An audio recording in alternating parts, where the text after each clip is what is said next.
This is Pastor Ray Frank, Syracuse Wesleyan Church. And today is Monday, June the 22nd.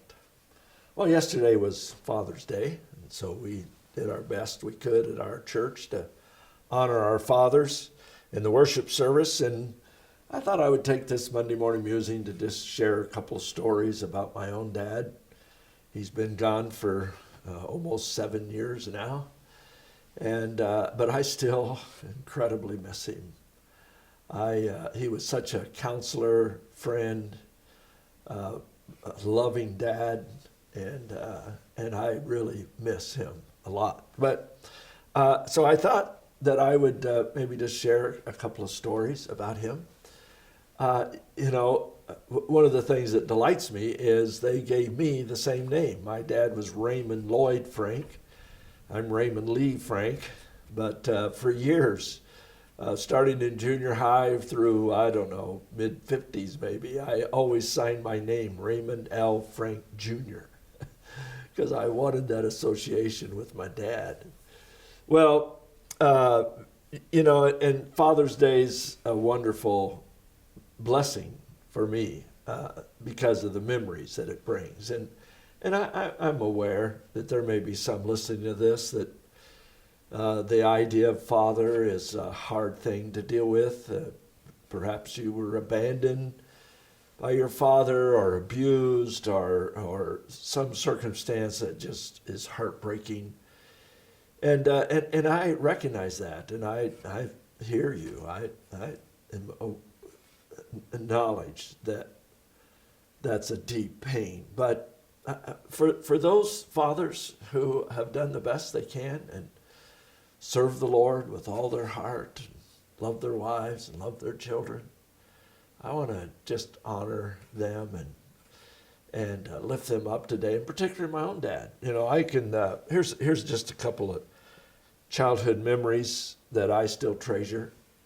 For one thing, he let me help. Some of my earliest memories, even before going to kindergarten, I can still remember trying to help my dad do chores around the farm. And I'm quite sure that there were times that I was far more in the way than I was any help.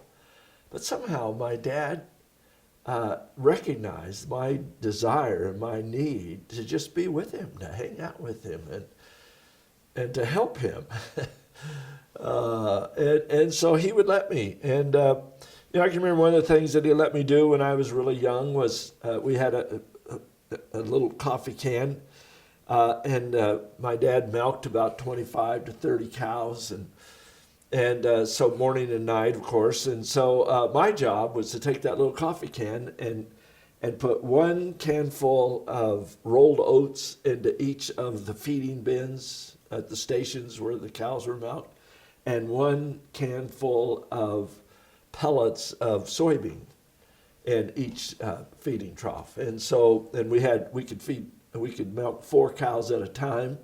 And so, I thought that was a big job to keep the bins with the grain and the pellets in it. And my dad let me do it.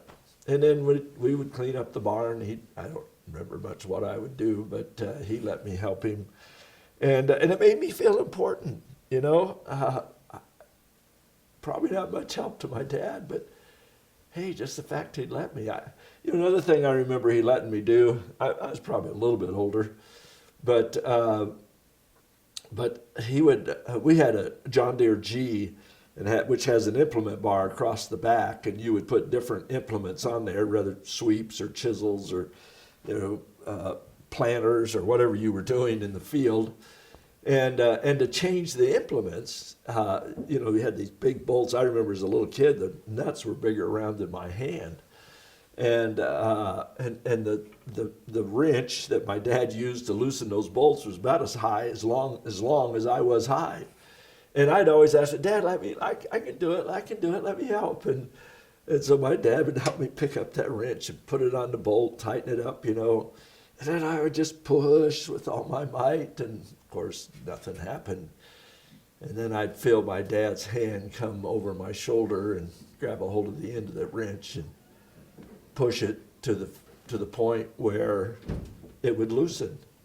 And I could rejoice, and I just feel so proud of myself. Wow, look what I did. And I know those are kind of silly memories, but I am so thankful that my dad understood that training and discipline and, raising a kid was a lot more than about the words you say or the spankings I got. Those were important, but it was about fellowship. It was about relationship, and so I'm just grateful for those memories. But one of my favorite memories was the Saturday night when we had a big snowstorm and the snow had drifted across the roads, and because we were on a little kind of spur off of the county road, our road wouldn't get plowed for several hours, and so I just think now I look back and I think it really was kind of crazy, but my dad was a churchman. And, we were at the church every time the doors were open for service. Sunday morning, Sunday school, Sunday worship, evening worship, Sunday evening, Wednesday night, and then, of course, a lot of special services, missionary services and revivals and so forth. And my dad was always there. He led the singing for the congregation and sometimes would sing solos. But anyway, this morning, instead of just using that as an excuse to stay home, he called into town and had somebody arrange to meet us at the county road that ran up to the corner that we knew would probably be plowed.